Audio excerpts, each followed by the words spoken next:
करते हैं। बात यहाँ करते हैं हम लोग कि सेट नंबर पेपर 7 का बात करते हैं और इसमें जो बीपीएससी का इंडियन ज्योग्राफी का चल रहा है, आज तक पूछे गए प्रश्न का उसका एमसीक्यू तैयार करके लाया हूँ। तो चलिए, पहला पार्ट हो चुका है, #1, #2 चल रहे हैं। इसी तरह आप सर्च कर सकते हैं इंडियन ज्योग्राफी #2 या भारत भूगोल #2 #1 ऐसे सर्च करिएगा। और बीपीएससी प्रीवियस ईयर या बीपीएससी पीवाईक्यू करके सर्च करिएगा और वाई नलिन अकेडमी लिखिएगा तो मेरा वीडियो आपको दिखेगा, अगर नोटिफिकेशन नहीं जाता है तो। अन्यथा टेलीग्राम को ज्वाइन कर लीजिए, इंस्टाग्राम को फॉलो कर लीजिए। जितना फॉलो करिएगा उतना नया नया अपडेट हम देंगे। लेकिन अभी इंस्टाग्राम पे आप फॉलो नहीं किए हैं, इसलिए मैंने उस पर अपडेट देना थोड़ा सा कम किया है, नहीं तो देता रहूंगा। तो चलिए शुरू करते हैं। और पहला क्वेश्चन है, छोटा नागपुर प्लेट या प्लेट जो होते हैं, प्लेट कहिए या पठार कहिए, किस राज्य में है या किस राज्य में विस्तृत है, बताइए। तो हम बताएंगे झारखंड में बता देंगे। कहाँ बताएंगे? झारखंड में विस्तृत है। वैसे छोटा नागपुर बिहार में भी है, लेकिन सर्वाधिक रूप से अगर हम देखें छोटा नागपुर तो झारखंड को बताएंगे। दूसरा प्रश्न है कि भारत का प्रमुख बंदरगाह जिसका नाम दीनदयाल बंदरगाह है, तो वो बताइए किस नाम से जाना जाता है। तो दीनदयाल बंदरगाह को ही कांडला बंदरगाह के नाम से जानते हैं, जिसे हम कांडला बंदरगाह भी कहते हैं, और ये जीटी में है, ये हम भी जानते हैं। तीसरे प्रश्न की बात करते हैं, तो तीसरा प्रश्न को ध्यान से देखिए और बताइए कि ये सवाल कहना क्या चाह रहा है। बताइए 2011 की जनगणना के अनुसार निम्नलिखित में से कौन सा आंकड़ा गलत है, मतलब सुमेलित नहीं है।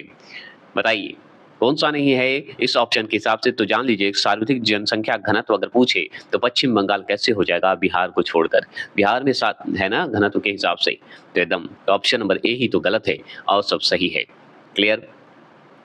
अगर मैं बात करूं चौथे प्रश्न की बात करेंगे, तो चौथा प्रश्न है, कृष्णा, नर्मदा, गोदावरी और कावेरी नदी में सबसे लंबी नदी कौन सी है। तो हम कृष्णा, नर्मदा और कावेरी के बाद हम जानते हैं गोदावरी हमारा दूसरा नंबर है भारत में लंबी नदी में, तो गोदावरी ही ठीक होगा क्योंकि पहला हमारा गंगा है।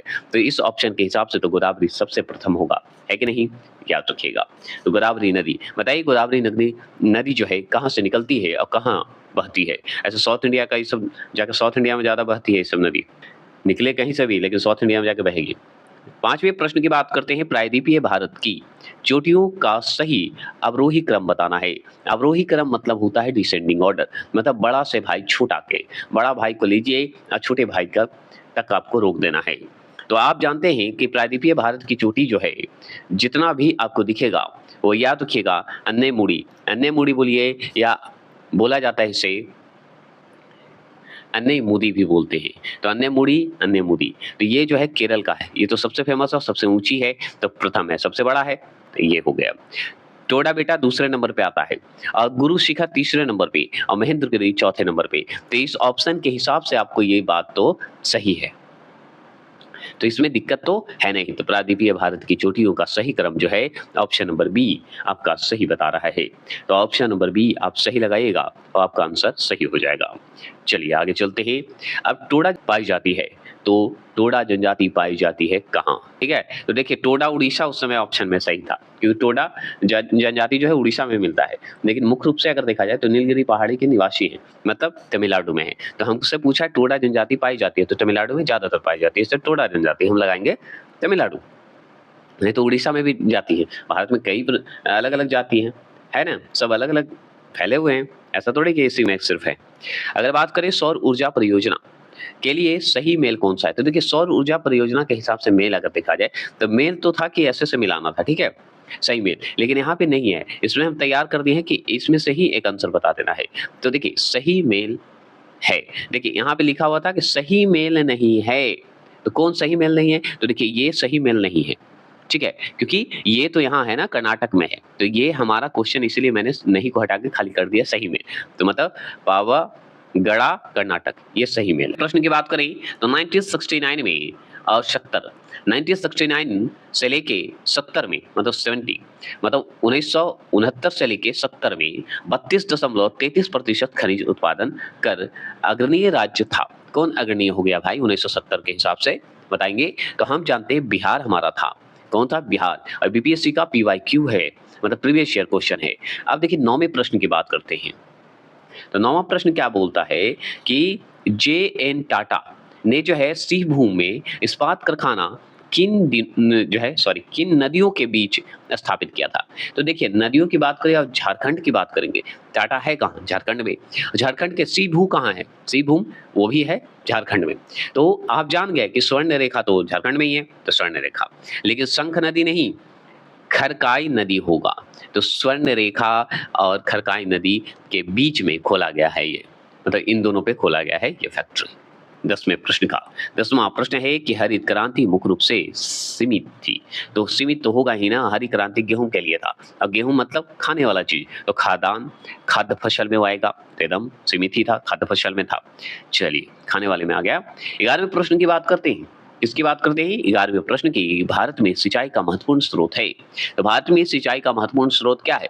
कुआं है, तालाब है, नहर है, ये तो हमारे भारत में है। और ये सब बीपीएससी में पूछा हुआ प्रश्न है। अब बीपीएससी का ये असिस्टेंट का जो है बीपीएससी में नहीं, असिस्टेंट 2023 का सवाल है ये। चलिए गोदावरी का बात करें, 12वां प्रश्न है, गोदावरी कृष्णा और कावेरी नदी जो है, बताइए भारत के उत्तर में बहती है कि भारत के दक्षिण भाग में बहती है या भारत के पश्चिम में, कि गंगा की सहायक नदी है? तो गंगा का सहायक नदी की बात नहीं कहिए, बस भारत के दक्षिण में ये बहती है, ये तीनों नदियां। निकलती कहीं और से है लेकिन बहती है साउथ में। गंगा को बूढ़ी गंगा भी कहते हैं। 13वां प्रश्न है, भारत में सर्वाधिक लौह अयस्क की बात करें का उत्पादक राज्य कौन है? बता सकते हैं तो कमेंट कीजिएगा। तो भारत में सर्वाधिक लौह अयस्क का उत्पादक राज्य अगर आप पूछते आपसे तो गलती नहीं करनी है। क्यों नहीं करनी है? क्योंकि उड़ीसा को हम याद करेंगे। किसे याद करेंगे? उड़ीसा को। देखिए इसमें जो है परिवर्तित होते रहता है करंट के हिसाब से। ये बीपीएससी 2023 के क्वेश्चन है। तो अभी आपको जो मेरा इंडियन ज्योग्राफी में पढ़ाया हूँ उसको आप देखिएगा। तो लौह अयस्क सबसे ज्यादा भी कौन सा राज्य आगे है, कहाँ है, कितने नंबर पे है, इस सारा मैं पढ़ाया हूँ। अगर देखे हैं तो फन के साथ मैंने 3-4 बार रटवाए हैं। तो आप याद रखिएगा कि लौह अयस्क का उत्पादक राज्य अगर भारत में सर्वाधिक पूछे तो बताइए कौन सा है? तो आप क्या बता दीजिएगा? उड़ीसा लगा दीजिएगा। ये बीपीएससी का प्रीवियस ईयर क्वेश्चन में। और दूसरे नंबर पे हमारा छत्तीसगढ़ है, ठीक है, झारखंड और कर्नाटक भी है हमारा, ऐसे याद रखिएगा। तो सब है लेकिन उड़ीसा आगे है, फिर छत्तीसगढ़ है। 14 प्रश्न है कि असम का वह नगर जो तेल नगर कहलाता है, बताइए कौन है? तो हम जानते हैं डिगबोगोई का नाम सुने होंगे। किसका नाम? डिगबोगोई। तो डिगबोगोई जो है ये हमारा शहर है जो कि असम का तेल नगर कहलाता है। ये हो गए 14 प्रश्न। अब चलते हैं 15 प्रश्न की बात करते हैं। भारतमाला परियोजना क्या है? भारतमाला परियोजना आर्थिक गलियारों की जो है लक्षित लंबाई है, बताइए। तो भारतमाला परियोजना जो है आपसे पूछ रहा है कि गलियारों की लक्षित लंबाई पूछे या भारतमाला प्रोजेक्ट बोल दीजिए, तो याद रखना है इसे हम इकोनॉमिक कॉरिडोर भी बोलते हैं, ठीक है, कमाने का एक जरिया है। गलियारा मतलब कॉरिडोर, याद रखिएगा। जिसकी लंबाई 26,000 किमी है। कितनी है? 26,000 किमी है। तो ये हमारे सेट का 7वां पेपर खत्म हुआ। अब चलते हैं हम लोग 8वें पेपर की ओर। अब इसमें देखिए हम चला रहे हैं स्पेशली पीवाईक्यू, इसी तरह एसएससी का पीवाईक्यू चलाएंगे, इसी तरह सारा पीवाईक्यू चलाने वाले, बस आपका सपोर्ट और सब्सक्राइब होना चाहिए। एनटीपीसी, रेलवे, सबका पीवाईक्यू महामैराथन बना के दे दूंगा आपको।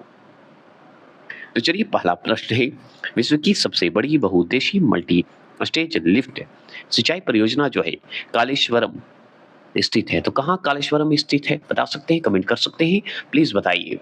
तो हम जानते हैं कि अगर आपसे पूछ दिया है कि विश्व का सबसे बड़ी बहुउद्देशीय मल्टी स्टेज लिफ्ट सिंचाई परियोजना पूछे कालेश्वरम स्थित है, तो ये है तेलंगाना में। बस इतना ही जान लीजिए। अगर आपसे पूछे दूसरा प्रश्न क्या है, वंशधारा जल विवाद हुआ था। तो वंशधारा जल विवाद एक है का संबंध जो है इन राज्यों से है, किन राज्यों से है? तो उड़ीसा और आंध्र प्रदेश के बीच ये विवाद है। तो उड़ीसा और आंध्र प्रदेश कहाँ है? ऑप्शन नंबर बी जो लगाएंगे वो सही लगाएंगे। अगर तीसरे प्रश्न की बात करें, तीसरा प्रश्न है वह कृषि जिसमें किसान और उसका परिवार केवल अपने लिए या स्थानीय बाजार के लिए उत्पादन करते हैं, उसे किस कैटेगरी में रखते हैं, किस खेती में रखते हैं, किस कृषि में रखते हैं? तो हम जानते हैं जो अपने लिए, अपने परिवार के लिए करते हैं वो रहेंगे जीवन निर्वाह खेती में रहेंगे। तो जीवन निर्वाह खेती ऑप्शन नंबर सी जो लगाएँगे, वो सही लगाएँगे। आपसे सवाल पूछ रहा है चौथे नंबर का, गिर राष्ट्रीय पार्क स्थित है। तो गिर राष्ट्रीय पार्क अगर आपसे पूछ रहा है कि कहाँ है, तो हम बताएँगे गिर मतलब गुजरात, गुजरात में है। यहाँ एशियाई शेर आपको बहुत अच्छे से मिलेंगे और खूबसूरत शेर का भंडार भी आपको दिखेगा। 5वां नंबर है, यह नदी जो है भारत से निकलकर पाकिस्तान में जाती है। तो कौन-सी नदी जो है भारत से निकलती है और पाकिस्तान में जाती है? तो सतलज नदी भारत से निकलती है और पाकिस्तान में जाती है। सतलुज नदी अगर ये बंद हो जाए तो हालत खराब हो जाती है पाकिस्तान की।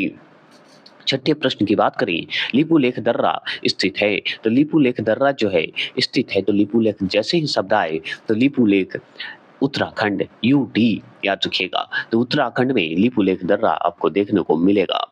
अगर आपसे 7वें प्रश्न की बात कर रहे हैं, तो 7वां प्रश्न है, यह पर्वत जो है शिखर सही सुमेलित नहीं है। तो कौन सा पर्वत है, इस ऑप्शन के हिसाब से देखते हुए आपको कमेंट करना है। तो कमेंट कीजिए, तब तक मैं कलर चेंज करता हूँ। तो बताइए, यह पर्वत जो है, शिखर जो है, सही सुमेलित नहीं है, आपको बताना है। तो सही सुमेलित तो क्या है, यहाँ पे देखिए अबोर झारखंड यही गलत है। नहीं तो नामचा वर्ला अरुणाचल प्रदेश, अन्नीमुड़ी केरल और गुरु शिखर राजस्थान में है। ये हम जानते हैं। अब आप बताइए अबोर कहाँ है? कमेंट कीजिएगा, प्लीज़ कमेंट कीजिएगा। क्योंकि अगर मेरा वन लाइनर देखे हैं और अगर मेरा नवी कार्बी 2.0 पे ये वन लाइनर पढ़ा है वो बीपीएससी देखे हैं तो आपको पता चल जाएगा। 8वां प्रश्न है, भारत का सबसे लंबा समुद्री तट है। तो भारत का सबसे बड़ा समुद्री तट अगर आपसे पूछ रहा है तो कौन सा है? प्लीज़ बताइए। तो हम जानते हैं कोवलम भारत का सबसे लंबा समुद्री तट है। इसका आंसर का जवाब जो है भारत का सबसे लंबा समुद्री तट, तो ये है हमारा मरीना बीच, जो कि कहाँ है? चेन्नई में। कहाँ है? चेन्नई में। और चेन्नई में है, सबसे बड़ा है। याद रखिएगा, ये प्राकृतिक शहरी समुद्री तट है जिसकी लंबाई अगर पूछे ना तो 13 किलोमीटर बताइएगा। क्लियर हो गए? और इसकी 13 किलोमीटर बताना और लंबाई अगर पूछना मतलब जो हमारा गुजरात का जो तट रेखा है वो भारत की सबसे लंबी नदी है, सबसे लंबी है, जिसकी अगर बात करें तो 2340 किलोमीटर है। ठीक है, याद रखिएगा। तो 2340 किलोमीटर है। क्लियर? कोई दिक्कत नहीं ना? अगर तट रेखा पूछे तो जीटी लगाइएगा, गुजरात लगाइएगा। और अगर पूछा सबसे लंबा समुद्र तट पूछ रहा है तो मरीना बीच। तो ऑप्शन के हिसाब से आपको ध्यान देना होगा। ये क्वेश्चन गलत नहीं है और सब बीपीएससी में पूछा हुआ प्रश्न है। 9वें प्रश्न है, कावेरी की सहायक नदियां। तो कावेरी की सहायक नदियां पता है कौन है? कमेंट कर सकते हैं तो करिएगा। तो कावेरी की सहायक नदियां अगर मेरा नदी के बारे में पढ़े होंगे तो आपको पता है। तो कावेरी की सहायक नदियां जो है अमरावती, भवानी और हेमवती है। तो अमरावती, भवानी भवानी और हेमवती नदियां जो है सहायक नदियां हैं। क्लियर? कोई दिक्कत तो नहीं होनी चाहिए। अगर मैं बात करूं 10वें प्रश्न की, किसकी? 10वें प्रश्न की बात करें तो देखिए भारत में कॉफी का अग्रणीय उत्पादक राज्य कौन है? जैसे ही कॉफी आए तो क से कॉफी, क से कर्नाटक, मैंने ऐसे ही याद करवाया था। तो आपने आंसर लगाया होगा। कैसा लग रहा है ये वीडियो ज़रूर कमेंट करेंगे। जितना से जितना शेयर करिएगा उतना से उतना जल्दी वीडियो मैं लाऊंगा। 11वां प्रश्न है कि जनगणना 2011 के अनुसार सर्वाधिक अनुसूचित जनजाति जनसंख्या प्रतिशत पाया जाता है। तो बताइए कहाँ पाया जाता है? तो जनगणना 2011 के अनुसार सर्वाधिक अनुसूचित जनजाति जनसंख्या प्रतिशत पाया जाता है, तो वो पाया जाता है। 11वां प्रश्न का जवाब दीजिए। तो 2011 के अनुसार देखना है, अनुसूचित जनजाति की बात हो रही है और सर्वाधिक जनसंख्या तो मिजोरम राज्य में है। कहाँ है? मिजोरम राज्य में है। और सही बात है, और ये 2021 में ये सवाल पूछा हुआ है, वो भी ऑडिटर के लिए जो एग्जाम दे रहे होंगे उनके लिए था। और 12वां प्रश्न की बात करते हैं। तो 12वां प्रश्न को हम देखें तो भारत में तिलहन का सर्वाधिक उत्पादक राज्य है। तो तिलहन का सर्वाधिक उत्पादक राज्य अगर आपसे पूछ रहा है तो क्या है? तो उत्पादक राज्य की अगर बात करें तो देखिए मध्य प्रदेश भी है, राजस्थान भी है, याद रखिएगा। और याद रखिएगा महाराष्ट्र और छत्तीसगढ़ नहीं है। अब देखा जाए तो हम आंध्र प्रदेश को लगा सकते हैं, राजस्थान को टिक लगा सकते हैं, मध्य प्रदेश को लगा सकते हैं। इस सब चीज़ को हरियाणा, गुजरात ये सब में तिलहन का है। लेकिन छत्तीसगढ़, महाराष्ट्र का उतना चर्चा नहीं है, तो हम छत्तीसगढ़, महाराष्ट्र सवाल ये होना चाहिए था कि भारत में तिलहन का सर्वाधिक उत्पादक राज्य कौन-सा नहीं है, है ना? लेकिन चलिए है, तो हम मानते हैं कि दोनों है, मध्य प्रदेश भी राजस्थान, लेकिन इसमें से कोई ना कोई तो आगे होगा। तो देखिए 2021 के अनुसार हम बता देते हैं, और पेपर में पूछा हुआ 21 में ही है सवाल, 21 का ही है। 7.9 जो है मिलियन मीट्रिक टन है तिलहन का उत्पादन करता है राजस्थान, तो राजस्थान सबसे आगे है। मध्य प्रदेश ज़्यादा नहीं करता, 6.3 ही करता है, तो 7 पॉइंट जो ज़्यादा कर रहा है तो राजस्थान कर रहा है। सेकंड नंबर पे हमारा मध्य प्रदेश होगा, तो अभी सर्वाधिक अगर पूछ रहा है तो राजस्थान को टिक लगाइएगा, तब सेकंड में मध्य प्रदेश, फिर उसके बाद गुजरात, हरियाणा और आंध्र प्रदेश को टिक लगाइएगा। चलिए 13वां प्रश्न की बात करें तो भारत का सबसे ऊंचा वाणिज्य हवाई अड्डा है, तो बताइए वाणिज्य हवाई अड्डा आपको दिखा होगा, और ये सवाल आपसे डायरेक्ट पूछता है, तो बताइए 2022 के एग्जाम में पूछे गए हैं। तो ये आपको जो कुशोक वकुला रिम्पोचे एयरपोर्ट है ना, उसी के बारे में पूछा गया है और इसी से संबंधित है। और इसकी अगर पूछे समुद्र तल से ऊंचाई पूछे ना, तो समुद्र तल से ही नापा जाता है, तो 32-56 मीटर ऊंचाई बताया गया है। लिखा हुआ है ना, इसे कभी कभी हम रिम्पोचे बोलते हैं, 6 के जगह पे 6 बोलते हैं, रिम्पोचे एयरपोर्ट बोलते हैं या हवाई अड्डा बोलते हैं। 14 प्रश्न है कि हाल ही खोला गया, मतलब हाल ही में यहाँ पे लिखना चाहिए था, हाल ही में खोला गया अटल सुरंग रोहतांग दर्रा या रोहतांग सुरंग, बताइए क्या है। तो बताइए अटल सुरंग रोहतांग सुरंग जोड़ता है, किसको जोड़ता है। देखिए अटल सुरंग बोलिए या आप रोहतांग सुरंग बोलिए, किसे जोड़ता है, तो हम जानते हैं लेह और मनाली राजमार्ग को जोड़ता है, तो लेह और मनाली जो राजमार्ग है इसी को जोड़ने का काम करता है। और कुछ दिक्कत नहीं, नहीं ना, नहीं होनी चाहिए। और याद रखिएगा ये सुरंग जो है रोहतांग दर्रे के नाम से भी जानते हैं हम लोग, इसी का नाम अटल सुरंग रखा गया है, ये भी जान लीजिए। तो अटल सुरंग हो या रोहतांग दर्रा पूछे, जोड़ता किसे, लेह मनाली को। 15वां प्रश्न है मनाली कहाँ है, कमेंट कीजिए, किस राज्य का हिस्सा है। ब्रह्मणी, कावेरी, महानदी और ताप्ती नदी, ठीक है, मतलब ब्राह्मणी, कावेरी, महानदी और ताप्ती नदी द्रोणियों में से सबसे कम क्षेत्र किसका है, मतलब आपसे पूछे सबसे कम क्षेत्रफल वाला बेसिन कौन सा है। द्रोणी मतलब होता है बेसिन, याद रखिएगा। तो सबसे कम स्मॉलेस्ट बेसिन कौन सा है एरिया वाइज, तो हम बहुत अच्छे से जानते हैं ब्रह्मणी का होगा। किसका होगा, ऑप्शन नंबर सी जो लगाएंगे ब्रह्मणी का, उसी का होगा। क्लियर, चलिए क्षेत्रफल के हिसाब से, नहीं तो फिर कावेरी ताप्ती सब तो है। अब चलते हैं पेपर नंबर 9 है और बीपीएससी का प्रीवियस ईयर का चल रहा है और ये इंपॉर्टेंट है, तो चलिए शुरू करते हैं। तो पहला सवाल आपके पास है कि साइलेंट वैली जिसे हम शांत घाटी भी बोलते हैं, अब बताइए किस राज्य में स्थित है। तो जैसे ही साइलेंट वैली का नाम आएगा तो हम जानते हैं कि ये केरल में है। कहाँ है, केरल में। तो केरल की ये शांत घाटी जो है जिसे हम साइलेंट वैली बोलते हैं, ये पता है किस लिए है, इसमें जो है पौधे और जानवरों की बहुत ही दुर्लभ प्रजातियां पाई जाती है इसी साइलेंट वैली में। चलिए आगे बात करते हैं, दूसरे प्रश्न की बात करेंगे। दूसरा प्रश्न है कि भारत में ताप विद्युत परियोजना पूर्व से पश्चिम की ओर, मतलब पूर्व मतलब पूरब से पश्चिम की दिशा में सही क्रम में बताना है, ईस्ट टू वेस्ट बताना है। ये जो विद्युत परियोजना है जिसे हम क्या बोलते हैं, भारत थर्मल पावर प्रोजेक्ट बोलिएगा, भारत में ही है ना, तो थर्मल पावर प्रोजेक्ट है जो कि पूरब से पश्चिम की ओर दिशा में व्यवस्थित है। सवाल ये है, तो इसी को मैंने इस सवाल को इस तरह से बनाया है, पश्चिम दिशा में, तो सही क्रम में बताना है। तो हम जानते हैं नाम रूप पहला है, देखिए जिसे नाम रूप भी बोलते हैं, नम रूप भी बोलते हैं। ओबरा या ओबर, याद रखिएगा। अब यहाँ पे देखिए थोड़ा सा जो है च को हटा दीजिए, परीक्षा, कोटा, ये सब जो है क्या है, ताप विद्युत परियोजना है, थर्मल पावर प्रोजेक्ट है। क्लियर, जो कि पूरब से पश्चिम दिशा में व्यवस्थित है। नाम रूप, ओबरा, परीक्षा, कोटा, ये सब जो है। अगर तीसरे प्रश्न की बात करें तो तीसरा प्रश्न है ट्रेवर्था के अनुसार भारत का जलवायु का प्रकार बताना है। तो देखिए इसके अनुसार अगर भारत की जलवायु के प्रकार बात करें तो उपोष्ण मानसूनी जलवायु है, तो उपोष्ण कटिबंधीय मानसूनी है, उष्ण कटिबंधीय नहीं, उपोष्ण कटिबंधीय मानसून है। उष्ण कटिबंधीय के क्षेत्र से तुरंत उत्तर में चलिएगा, नॉर्थ में, और साउथ में चाहिएगा ना, उसी के सटे हुए क्षेत्र को हम उपोष्ण कटिबंधीय कहते हैं। जो कि कर्क रेखा और मकर रेखा के क्रमशः ये दिखेगा आपको, जो कि साउथ और नॉर्थ के इलाके में ये दिखता है, उसी को हम कहते हैं। देखिए त्रिवर्था के अनुसार ही बताया गया है। क्लियर? चलिए, ये इंपॉर्टेंट था, बता दिए मैंने, नहीं तो दिक्कत हो जाती। चौथे प्रश्न की अगर हम बात करें तो चौथा प्रश्न है कि हैदराबाद में जो है दक्षिण पश्चिम मानसून की वापसी, जो लौटता है, वापसी मतलब लौटना का समान तिथि क्या होता है? बताइए। समय समान तिथि पूछ रहा है, तो हम जानते हैं कि इसका समय समान तिथि जो होता है ये 15 अक्टूबर होता है। तो हम बताएंगे कि 15 अक्टूबर।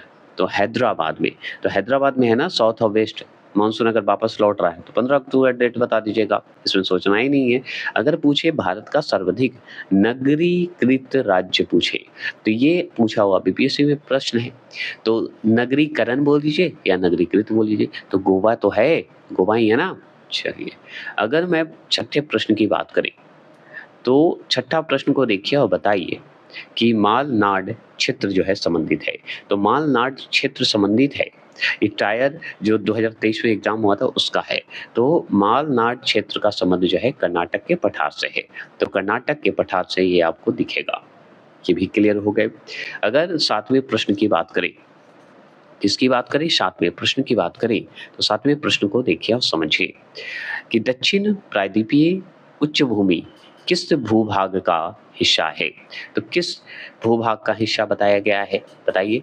तो दक्षिणी प्रायद्वीपीय उच्च भूमि का भाग जो है गोंडवाना लैंड, आपको इसमें दिख रहा होगा, तो गोंडवाना भूभाग का है। तो गोंडवाना लैंड बोलिए, गोंडवाना भूभाग बोलिए। अब देखिए सही युगम बताना है, इसमें क्वेश्चन को अभी हटा दें, हम बाद में इसको देख के दें।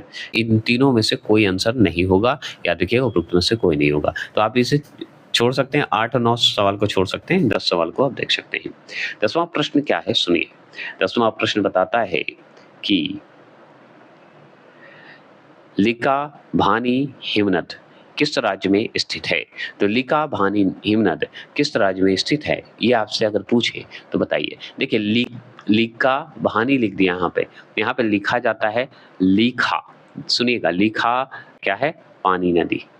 लिखा पानी नदी पूछ रहा है किस राज्य में, मतलब लिखा पानी हिमनद किस राज्य में स्थित है, बताइए। तो ये अरुणाचल प्रदेश में है, इसमें सोचना ही नहीं है। अरुणाचल प्रदेश का दूसरा नाम बताइए जो पहले नाम था इसका। 11वें प्रश्न की बात करते हैं। 11वां प्रश्न है कि कोशी परियोजना, जिसे हम कोशी प्रोजेक्ट बोलते हैं, 1954 में किन देशों के बीच समझौता से शुरू हुआ था? तो हम जानते हैं कि ये जो हमारा 1954 में कोसी जो सिंचाई परियोजना कहिए या कोसी जल विद्युत परियोजना बोलिए, समझौता जो हुआ था भारत और नेपाल के मध्य हुआ था। तो भारत और नेपाल के मध्य ये समझौता हुआ था 1954 में, 54 में। अगर मैं 12वां प्रश्न की बात करूं तो छोटा नागपुर क्षेत्र में मुंडा और संथाल जनजाति द्वारा पूजित वृक्ष है। तो बताइए कौन सा ऐसा वृक्ष है जो पूजा जाता है मुंडा जनजाति द्वारा और संथाल जनजाति द्वारा? कमेंट में कर सकते हैं, आपके लिए है। और ये पता है छोटा नागपुर जो क्षेत्र है उसी में मुंडा जनजाति और संथाल जनजाति पूजते हैं। वो कदम का पेड़ है ना, उसको पूजते हैं। कदम का पेड़ कोई बहुत लोग नहीं देखे होंगे, कदम का पेड़ आप खाए होंगे, कदम का चटनी खाइए। कदम जब पकता है तो बहुत खूबसूरत लगता है, मतलब खाने में अच्छा लगता है, खट्टा मीठा है। और जो गांव में रहते होंगे वो कदम को जानते होंगे। और याद रखिएगा जायद, जायद की बात करते हैं। जायद क्या है बताइए। तो जायद एक तो हम जानते हैं फसल है, और जायद मौसम में भी डाल दीजिए, जब फसल होगा तो जायद मौसम भी बोल सकते हैं, है कि नहीं? तो बताइए कि जायद के मौसम में कौन सी फसल जो है उगाई जाती है, यही सवाल है ना। तो जायद फसल मौसम में बताइए कौन सी फसलें बोई जाती है? तो हम बताएंगे जायद में वही होगा जो खरबूजा, खीरा और तरबूजा होगा। क्योंकि इसमें कब होगा? जब रबी और आपका खरीफ, ये दोनों के बीच का हिस्सा जो निकलता है उसे जायद बोलते हैं। उसी में खरबूजा, खीरा, तरबूजा आपको खाने को मिलेगा। खीरा, ककड़ी भी मिलेगा। खीरा तो परमानेंट है, ककड़ी आपको मिलता है। भूकंप के संबंध में सही कथन क्या है? तो भूकंप के संबंध में सही कथन पूछे तो भूकंप के संबंध में सही कथन क्या है? कथन सत्य बताना है। तो हम जानते हैं इस ऑप्शन के हिसाब से आपको बताना है। तो देखिए भूकंप का केंद्र सतह पर स्थित स्थान उपकेंद्र कहलाता है। चलिए ये बात हम मानते हैं। आगे बताइए कि पशुओं के व्यवहार का अध्ययन भूकंप पूर्वानुमान की एक विधि है। चलिए ये भी बात है, पशुओं का व्यवहार से पता चल जाता है कि भूकंप आने वाला है। तो ये दोनों हमको जो कथन सही लग रहा है। देखिए दोनों सही है, सही बात है, पता चल जाता है, जानवर को पहले पता चलता है। तो हम कन्फर्म करने के लिए हम आंसर देख रहे थे। चलिए 15वां प्रश्न की बात करते हैं कि भारत के पेट्रोलियम उत्पादक क्षेत्र और उनके स्थान का सही युग्म बताना है। तो भारत के पेट्रोलियम जो क्षेत्र हैं, जो खनिज तेल कहिए या पेट्रोलियम कहिए, उत्पादक क्षेत्र में इसकी अवस्थितियों का सही युग्म बताना है, सही बताना है। तो देखिए सूरत बेसिन गुजरात, ये तो हम जानते हैं। लेकिन सुरमा घाटी कहाँ है? सुरमा घाटी असम है, ये बात सही है। लेकिन गुजरात में सूरत बेसिन नहीं है, सुरमा घाटी है जो कि असम में है, ये सही है।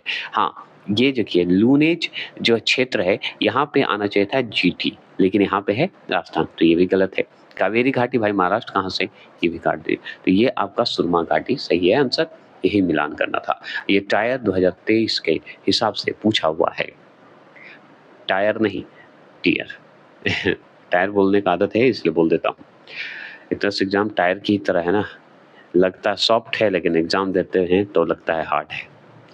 अब चलिए पेपर नंबर 10 की बात करते हैं। तो देखिए पहला प्रश्न है कि हीराकुंड बांध, दुधवा बांध और घुमरा पदर बांध, ठीक है। यहाँ पे देखिए घुमरा पदर बांध बोलिए, या देखिए यहाँ पे दुधवा बांध है ना, यहाँ पे दुधवा नहीं था, बुधवा बांध है, ठीक है। दुधवा बांध यूपी में है ना, उत्तर प्रदेश का है। ये बुधवा बांध है, तो बुधवा बांध यहाँ पे लिखिएगा, ठीक है। क्या लिखिएगा? बुधवा बांध। तो हीराकुंड बांध, बुधवा बांध और घुमसा, तो ये पदार बांध है। तो हम बताएंगे महानदी पर है, ठीक है। चलिए ये बात तो हम क्लियर कर दिए। चलते हैं हम दूसरे प्रश्न की बात करते हैं। दूसरा प्रश्न क्या है सुनिए। दूसरा प्रश्न है कि सतलुज काली नदी के बीच स्थित हिमालय का भाग कहलाता है। तो सतलज और काली नदी के बीच जो हिमालय है, वह हिमालय का भाग जो कहलाएगा उसे क्या कहेंगे? यही सवाल है, घुमा दिया है बस। तो कुमाऊं हिमालय के नाम से हम उसे जानेंगे, तो कुमाऊं हिमालय बोल देंगे। क्लियर हो गए, इसमें कोई दिक्कत तो नहीं। अब चलते हैं तीसरे प्रश्न। तीसरा प्रश्न है कि 2011 के जनगणना के अनुसार, देखिए प्रीवियस ईयर में 2011 के जनगणना से कितने सवाल पूछे हैं बीपीएससी में। तो 2011 के जनगणना के अनुसार सिक्किम की जनसंख्या लगभग कितनी है बताइए। तो सिक्किम की जनसंख्या हम बताते हैं लगभग 6 लाख है। कितने हैं? 6 लाख है। अब चौथे प्रश्न की बात करते हैं। चौथे प्रश्न है कि झूम की खेती का स्थानीय नाम कौन सा है? इसकी बात तो मैंने बोला था, बेबर, बेवर को ही बेवर बोलते हैं। दहिया, याद रखिएगा, दहिया और पोडू, ये सब जो है उपरोक्त में से सभी हैं जो कि झूम की खेती का नाम है, जो कि स्थानीय नाम है। और ये कहाँ का है? सिक्किम का है, ठीक है, याद रखिएगा। चलिए अगर मैं बात करूं पांचवें प्रश्न की, तो पांचवा प्रश्न जो है, ध्यान से देखिएगा, पांचवा प्रश्न है कि शीत ऋतु में उत्तर पश्चिम भारत में सक्रिय पश्चिम विक्षोभ का उद्गम स्थान बताना है। बताइए। तो उत्तर पश्चिम भारत में जो सक्रिय पश्चिम विक्षोभ है उसका उद्गम स्थल बताइए। तो बताइए। Origin of western distribution active in northern western India is winter season बताना है ना। तो हम बताएंगे भूमध्य सागरीय तटीय क्षेत्र बता देंगे। क्या बताएंगे? भूमध्य सागरीय तटीय क्षेत्र बता देंगे। देखिए इंग्लिश में मैंने ऐसे ही तोड़ मोड़ के बोल रहा है, इंग्लिश में मैंने स्पेशल हिंदी इंग्लिश जरूर लाऊंगा, अवश्य लाऊंगा। इसी क्वेश्चन को अलग तरीके से और लाऊंगा, जैसे कि हम एसएससी और बिहार सीजीएल के लिए एमसीक्यू चलाएंगे, ये बीपीएससी के लिए, लेकिन ये भी पढ़ के जाइएगा तो आपको काम ही आने वाला है, ये 100% जान लीजिए। तो जीएसटी, देखिए जीटी जो है ट्रेवर्था, ट्रेवर्था के अनुसार भारत का जो है एम प्रकार जो है, एम प्रकार क्या होता है ये तो कंफ्यूजन है। तो देखिए एम प्रकार की एक जलवायु होती है, जलवायु का क्षेत्र जो होता है वो बताइए किस क्षेत्र को कहते हैं? तो हम पश्चिमी घाट को कहते हैं। किसे कहते हैं? पश्चिमी घाट को कहेंगे। क्लियर हो गए, कोई दिक्कत तो नहीं। एम एक प्रकार का जलवायु है। अगर मैं पूछूं सातवां क्वेश्चन कि उत्तर भारत में चावल की स्थानीय किस्म की बात करें कौन सी है? तो स्थानीय किस्म, वहां का क्षेत्र का बताइए नाम, ठीक है, शीत ऋतु में। तो अमन, शाली और अगहनी नाम का ये चावल है और उत्तर भारत का ये नाम है और चावल का नाम है, तो उपरोक्त में से हम इसमें सभी लगाएंगे। ठीक है, कोई दिक्कत तो नहीं। चलिए, अब देखिए ये लगभग हमारा खत्म होने वाला है, फिर विश्व का जो है ज्योग्राफी इसी में आ जाएगा और इंडियन ज्योग्राफी आज खत्म हो जाएगा। तो ये क्वेश्चन को आप हटा दीजिए, ये क्वेश्चन 8वां क्वेश्चन जो है थोड़ा सा दिक्कत है। अगली बार और बेहतर करेंगे। तो 8वें क्वेश्चन, महाद्वीपीय बहाव की बात करते हैं, मतलब कंटिनेंटल जो क्या बोलते हैं इसको।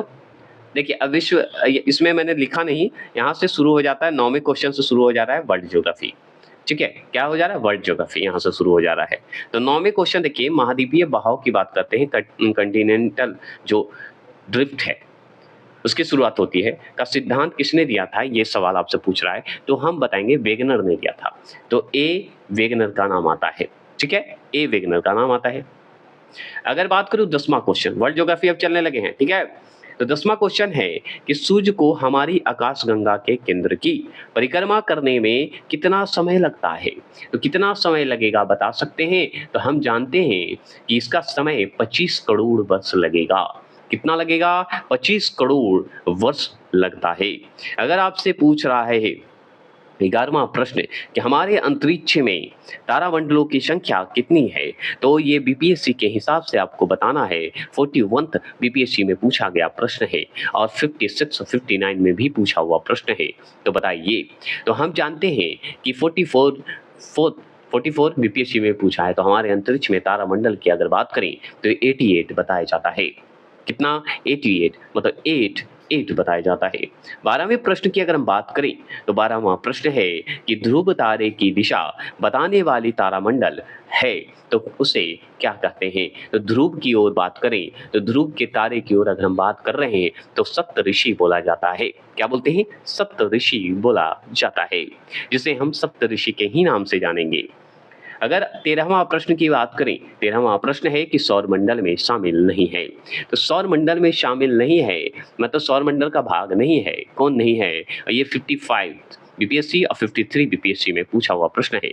तो ये जो ऑप्शन है इसमें बताइए कौन नहीं है। तो आप जानते हैं नेबुला का नाम सुने हैं, नेबुला का, जिसे निहारिका भी बोला जाता है। तो ये ऑप्शन नंबर ए जो है नहीं है, सौरमंडल का शामिल नहीं है, नेबुला, जिसे हम निहारिका बोलते हैं। अब बात करते हैं 14वां प्रश्न की, 14 प्रश्न की। सूर्य से उत्सर्जित प्रकाश को पृथ्वी तक पहुंचाने में समय लगता है, तो बताइए क्या होगा। तो ये होते हैं हमारे जो है, नाम बताइए कि कितना देर लगेगा। तो हम बताएंगे 8 मिनट लगेगा, है ना। तो आप सोचिए ना, सूर्य से उत्सर्जित प्रकाश को पृथ्वी तक पहुंचने में समय जो लगता है वो समय लगता है कितना, तो 8 मिनट ही लगेगा ना, 8 मिनट से ज़्यादा लगता है। चलिए, जो लेकिन सवाल दिया है वही सवाल करेंगे। 15वें प्रश्न की बात कर रहे हैं, सूर्य को मतलब पृथ्वी को सूर्य की परिक्रमा पूरा करने में लगभग कितना समय लगता है। तो हम जानते हैं 365 दिन लगते हैं, लेकिन 365.25 डेज लग जाते हैं। ये भी बात सत्य है। तो ये हो गए हमारे वर्ल्ड ज्योग्राफी, इसी में आ गया। अब वर्ल्ड ज्योग्राफी का आगे की हम बात करें तो, और चलिए वर्ल्ड ज्योग्राफी का पेपर नंबर सेट नंबर 11 चलते हैं। देखिए कभी कभी डबल हो गया, 11 पेपर 11 12 ऐसे आप सजा लीजिएगा। क्वेश्चन है बीपीएससी से ही याद रखेंगे। अब सवाल चलते हैं फिर से, वर्ल्ड ज्योग्राफी चल रहा है अब। तो पृथ्वी की आंतरिक परत के निर्माण में कौन से तत्व प्रमुख हैं, बताइए। पृथ्वी की आंतरिक परत के मतलब इंटरनल जो लेयर होते हैं उसकी बात हो रही है कि निर्माण में कौन से तत्व प्रमुख हैं। कमेंट करेंगे तो बताइए कौन से हैं। तो हम बोलेंगे निकेल और फेरम है ना। तो निकेल और फेरम जहां दिखेंगे ये बात सत्य हो जाएगा। क्लियर हो गए, कोई दिक्कत तो नहीं होनी चाहिए। अगर और बात करें हम लोग, क्या बात करें, तो दूसरे प्रश्न की बात करेंगे। पृथ्वी पर मरुस्थल की संभावना सबसे अधिक कहाँ होती है। तो आपको मरुस्थल कहाँ पे दिखेगा, जहाँ पे 23 डिग्री लेटीट्यूड होगा। पूरा सुन लीजिए, 23 डिग्री अक्षांश के पास होगा, मतलब लेटीट्यूड होगा 23 डिग्री अक्षांश के पास होगा। ठीक है, नियरली, है ना, 23। अगर बात करें तीसरे प्रश्न की, तो सौर मंडल का सबसे बड़ा ग्रह कौन सा है? तो सौर मंडल का सबसे बड़ा ग्रह बता सकते हैं? तो हम बहुत अच्छे से जानते हैं, जुपिटर का है। जुपिटर मतलब बृहस्पति का है, ठीक है, गुरु जी का है। 4 नंबर की बात करते हैं। 4 नंबर क्वेश्चन है कि शनि ग्रह सूर्य की परिक्रमा कितने समय में पूरी करता है या पूरा कर सकता है? तो हम जानते हैं कि शनि भाई सटन जी जो है पूरा करते हैं 29.5 ईयर्स में करते हैं, क्योंकि ऑप्शन के हिसाब से मेरा 29.5 वर्ष बताते हैं। 5वां नंबर देखें तो अब चलते हैं अरुण जी से मिलते हैं। अगर मेरा वर्ल्ड ज्योग्राफी का फनी वीडियो देखे होंगे तो आपको मजा आएगा, याद हो जाएगा। तो अरुण जी से मिलिए, अरुण ग्रह से मिलिए, जिन्हें हम अरुण जी को ही बोलते हैं यूरेनस, है ना? तो यूरेनस जो है सूर्य के चारों ओर जो है परिक्रमा करने में कितना समय लेता है? तो शनि का तो हम समझ गए 29.5 वर्ष जान गए, और पृथ्वी का भी जान गए 365.25 वर्ष बता दिए। लेकिन ये बताइए कि अब अरुण जी का बताइए। तो अरुण जी को याद करना है ना, तो 84 ईयर्स याद रखिएगा। यूरेनस 84 ईयर्स, तो 84 वर्ष लग जाते हैं। ये हो गया। सौर मंडल का सबसे लंबा वर्ष किस ग्रह पर होता है? तो देखिए लॉन्गेस्ट ईयर अगर बोला जाए तो यहाँ पे देखिए प्लूटो उस समय के हिसाब से देखा जाए तो प्लूटो का वैल्यू था, लेकिन प्लूटो ग्रह अब नहीं है, ठीक है? ये कृत्रिम ग्रह था एक तरह से, तो प्लूटो को हटा दिया गया। प्लूटो को ग्रह से हटा दिया गया तो 8 ग्रह बचे। तो हमारा जो नेपच्यून है, नेपच्यून जिसे हम अरुण और वरुण बोलते हैं, है ना? तो नेपच्यून को वरुण बोला जाता है। तो इसमें वरुण जो है ये आपका सही होगा। तो वरुण पर हम सबसे लंबा वर्ष जो है रहते हैं। लॉन्गेस्ट 165 वर्ष, ठीक है? 165 वर्ष। चलिए, अगर 7वें प्रश्न की बात करें तो उत्तर पश्चिम विस्तार की बात करते हैं। लैटिट्यूड की बात करेंगे, लैटिट्यूड बोल रहा हूँ, मतलब उत्तर दक्षिण विस्तार का अगर बात करें तो विस्तार के आधार पर सबसे लंबा देश है। तो सबसे लंबा देश कौन सा है बता सकते हैं? 7वें प्रश्न का जवाब दीजिए। तो सबसे लंबा देश अगर आपसे पूछ रहा है तो प्लीज कमेंट करेंगे, कमेंट करिएगा सबसे लंबा देश। तो हम सबसे लंबा देश हम जानते ही नहीं है, बताइए ऑप्शन के हिसाब से बताइए। चिल्ली का नाम सुने? चिल्ली का नाम अवश्य सुने होंगे। तो याद रखिएगा, ये उत्तर जो दक्षिण है वो अक्षांशीय है। लैटिट्यूड का बात बोल रहा है कि उत्तर दक्षिण अक्षांशीय विस्तार के आधार पर सबसे लंबा देश अगर पूछे तो हम बताएंगे चिल्ली को बता देंगे। ये सवाल बीपीएससी में पूछा है, मैं अपने मन से नहीं बोल रहा हूँ। विस्तार, अक्षांशीय विस्तार के आधार पर सबसे लंबा देश कौन सा है ये आपसे पूछ रहा है, बताएंगे। लेकिन रूस ऑप्शन में दे दिया है इसलिए ना, अगर रूस ऑप्शन में मान लीजिए हम छाड़ देते हैं, ठीक है, तो चिल्ली होगा। क्लियर हो गया? ठीक है ना? दक्षिण, अगर उत्तर से दक्षिण की तक लंबाई अगर पूछे तो रूस का बताइएगा सेकंड नंबर पे। तो देखिए रूस ऑप्शन में दिया है, इसे रूस आंसर लगाएंगे, लेकिन है तो अभी चिल्ली। ये बीपीएससी में प्रीवियस ईयर में सवाल जो है रूस को नहीं दिया था ऑप्शन में। चलिए, अगर 8वें प्रश्न की बात करें तो काहिरा का समय जो है ग्रीनविच से 2 घंटा आगे है। यह किस देशांतर पर स्थित है? तो किस देशांतर पर स्थित है बता सकते हैं तो कमेंट कीजिए। तो प्रधान मध्य रेखा पर है, जिसे हम प्राइम मेरिडियन बोलते हैं। क्या बोलते हैं? Prime meridian. लेकिन हमको ये पूछ रहा है कि काहिरा का समय ग्रीनविच से 2 घंटा आगे है, तो किधर? तो हम बताएंगे आपका लॉन्गिट्यूड तरफ जाएंगे, 30 डिग्री ईस्ट लॉन्गिट्यूड चले जाएंगे। तो ये आंसर आपका सही होगा। और जो मैंने वो बोला, वो प्राइम मेरिडियन जो है वो एक मानक समय है, स्टैंडर्ड टाइम है, जो कि निर्धारित करता है, ठीक है? अगर यहाँ पे देखिए 9वें प्रश्न का, तो विश्व का मानक समय किस मेरिडियन से निर्धारित किया जाता है, मतलब देशांतर से? तो हम बताएंगे प्राइम मेरिडियन से निर्धारित किया जाता है। याद रखने वाली बात है। इस सवाल को बस घुमाया था और मैंने भी घुमाया। 10वां प्रश्न की बात करते हैं। 10वां प्रश्न है कि अंतर्राष्ट्रीय तिथि रेखा किस महासागर से होकर गुजरती है? तो अंतर्राष्ट्रीय तिथि रेखा को ही इंटरनेशनल डेट लाइन बोलते हैं। तो किस महासागर से होकर गुजरती है? तो हम बता देंगे 10वें प्रश्न का जवाब कि प्रशांत महासागर से होकर गुजरती है। और इससे बड़ा बात क्या बता सकते हैं, जिसे पैसिफिक ओशियन बोलते हैं। अब देखिए 11वें प्रश्न की बात करते हैं। 11वां प्रश्न है उत्तरी गोलार्ध में वर्ष का सबसे छोटा दिन कब होता है? तो याद रखिएगा, अगर पूछ रहा है उत्तरी गोलार्ध में, नॉर्थ हेमिस्फीयर में जाइएगा तो सबसे छोटा दिन हमारे 22 दिसंबर को होता है, और दक्षिणी गोलार्ध में यही 22 दिसंबर को बड़ा दिन हो जाता है। तो छोटा दिन पूछ रहा है तो 22 दिसंबर। और किधर? नॉर्थ गोलार्ध में। और याद रखिए, मतलब नॉर्थ में बोल रहा हूँ, हाँ नॉर्थ गोलार्ध, उत्तरी गोलार्ध में। और यही अगर साउथ में जाते तो बिग हो जाता, बड़ा हो जाता द्वीप। अलावा प्रश्न देख के बताइए कि द्वीपों का खिसकना, द्वीपों का ड्रिफ्ट होना किस कारण से होता है, मतलब कॉन्टिनेंटल ड्रिफ्ट होता है किस कारण से हुआ है, बताइए। कारण इसका बता सकते हैं तो प्लीज बताएंगे। विवर्तीकरण का नाम सुने होंगे। विवर्तनीकरण को ही टेक्टोनिक क्रिया बोला जाता है। क्या बोला जाता है? टेक्टोनिक क्रिया बोलते हैं। अगर मैं बात करूं 13वां प्रश्न की बात करते हैं तो विश्व की सबसे ऊंची चोटियां किस प्रकार की पर्वत श्रेणियों में पाई जाती है। तो विश्व की सबसे ऊंची चोटियां अगर पूछे किस प्रकार की पर्वत श्रेणियों में जो है पाई जाती है, कमेंट कर सकते हैं तो करिएगा। 13वां प्रश्न का जवाब दीजिए। तो हम जानते हैं 13वां प्रश्न का जवाब मध्य अमेरिका पर्वत को बोलते हैं विश्व की सबसे ऊंची चोटी, है ना, यंग फोल्डेड माउंटेन्स बोला जाता है। चलिए 14 प्रश्न की बात करते हैं। 14वां प्रश्न है विश्व का सबसे लंबी पर्वत श्रृंखला है, तो सबसे लंबी पर्वत श्रृंखला किसकी है? एंडीज पर्वत, इसमें सोचना ही नहीं है।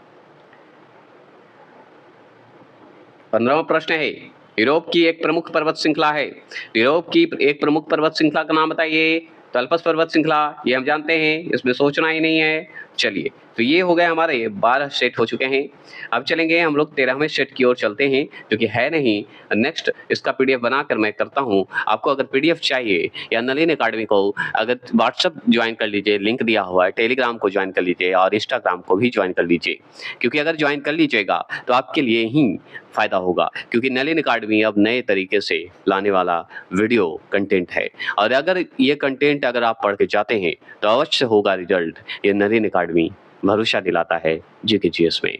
बस कंटेंट जो मैं पढ़ा रहा हूँ मेरा तरीका है, बस उसे आप फन करके एंजॉय करके सुनते रहिएगा। तो चलिए मिलते हैं फिर नेक्स्ट वीडियो में, वर्ल्ड ज्योग्राफी को समाप्त करेंगे। तो आज इतना ही रखते हैं और याद रखिएगा एक वीडियो डाल चुका हूं, अगर नहीं देखें तो जाके उसका मॉक टेस्ट दीजिए, फीडबैक दीजिए कैसा लग रहा है, तो कंटिन्यू करूंगा। और ये दूसरा वीडियो है, तीसरा वीडियो आएगा #1 #2 #3 करके वीडियो आ रहा है, आप जरूर सर्च करिएगा, वाई नलिन अकेडमी सर्च करिएगा। तो चलिए मिलते हैं। जय हिंद। याद रखिएगा आप हैं तभी हम हैं, आप नहीं तो हम नहीं। तो चलिए, आप मेरे बिना चल सकती हैं, मैं आपके बिना नहीं चल सकता।